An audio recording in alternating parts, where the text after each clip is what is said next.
You ask Tiger to solve. This deals with linear equations with one unknown. The final result is x equals 5. Let's solve it step by step. Group all x terms on the left side of the equation. Subtract 3x from both sides. Group like terms.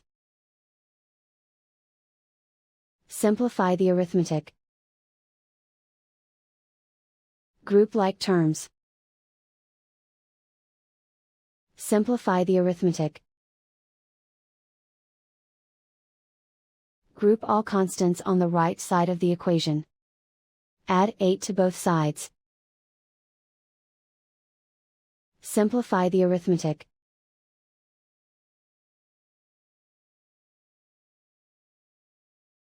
Isolate the x. Divide both sides by 3. Simplify the fraction.